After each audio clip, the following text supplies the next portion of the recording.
Alright everyone, welcome to the second video in our video series on building Node.js apps from beginning to end. In this video we're going to be focusing on setting up Node.js, getting it installed, and then looking at the Node.js environment a little bit. First, before we do that, I want to tell you guys about something. I have pre-planned all these videos that I'm doing in this series, and I have the lessons plans for those uploaded to GitHub, and I will post a link to this in the description of the video so that you can go check these out. This link right here, I'll be posting that. And so if you ever have any questions on the code that we do, or you just want to be able to walk through the entire lesson of what we're doing, and you want to be able to walk through it and think about it on your own, that a lot of times that'll help you understand it better. You can do that there. Also, I'm going to have all the code that we're going to be writing.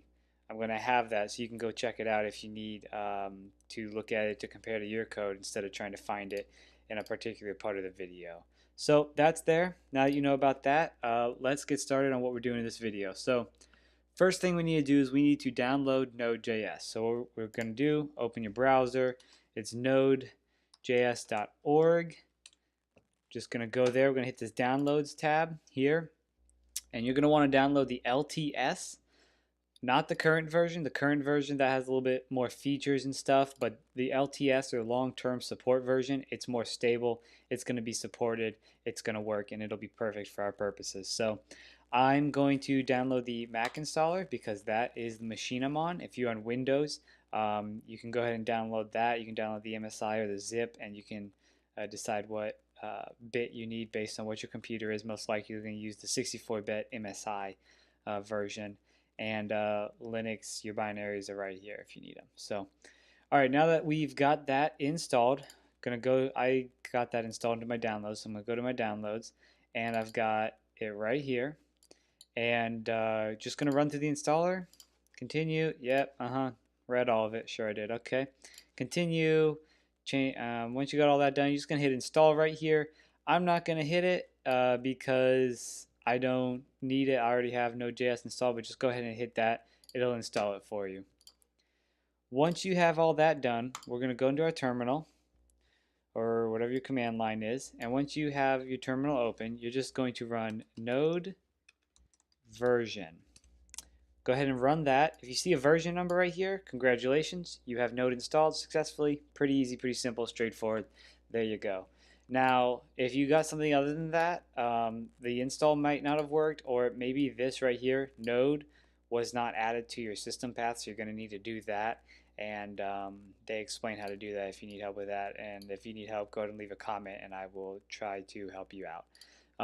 Once we get that, and you know that you have the version and you know that it's working, you go ahead and hit Node. This right here is going to give you a live Node environment where you can run commands and see it outputted directly. So like we could console log out hey there Node, and go ahead and run that, and we'll see it right there, console out hey there Node. Get out of that. You're just going to control C twice to get out of that, and there we go. So now we know that we have Node installed and all of that. So how do we get Node into a project? Well, first we have to create a project or a folder. So I'm just going to create that right here on my desktop. Create a new folder, and I'm going to call it something like just Node example. All right, so I have that there. Now, this is my project, how do I get Node into my project? Well, I'm going to open this up in a terminal, and I can just take it and drag it down here to terminal, and it opens it up in that directory. If I didn't do that, I'd have to just go here and go to my desktop because it's on my desktop, and then go to Node example because that's what it is, and then once again I'm in that working directory.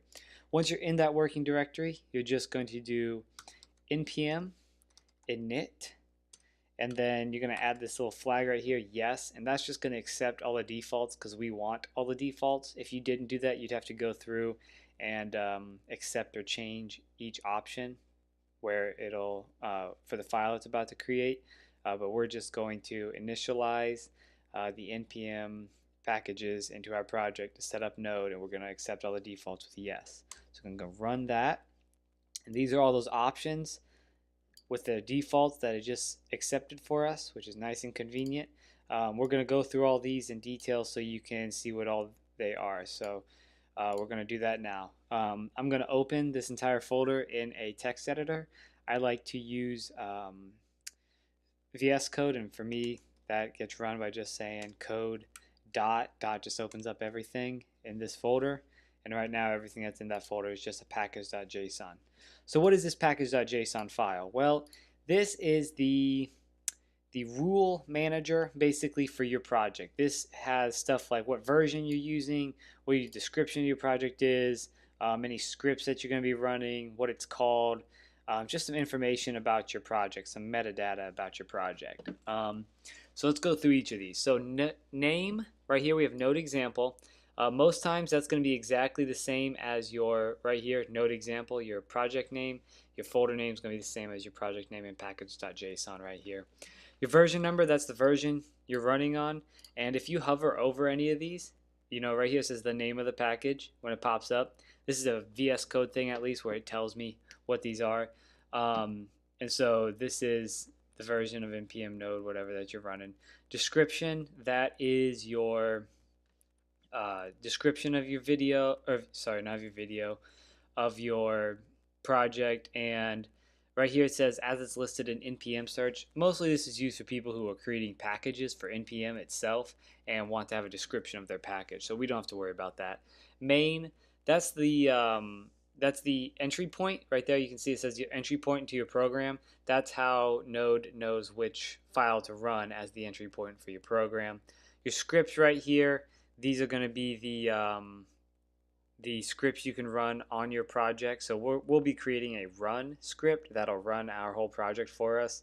Keywords, author, license, again, these are for packages, people publishing packages and need to specify all that. We can just ignore those for now. And again, I have a little bit more detail of these things in the lessons plans I created, so if you want to go see those in GitHub with that link, feel free to do that. So now that we have this, we are just going to go back to our terminal where we are in our working directory, and we're going to run npm run. Okay, that's just going to run our file. Alright, so what's going to happen is we're going to see this test echo error no test specified, which if you see right here is exactly what they specified to be that script. It just echoes out no test specified. So since we don't have an actual project up and running, it's not showing us that, but since we do see this right here, we know that npm and node is set up correctly in our project and we are good to go. So in the next lesson, we're going to use the node environment a little bit, start to explore it, and actually create our index.js and run it with node. So see you there.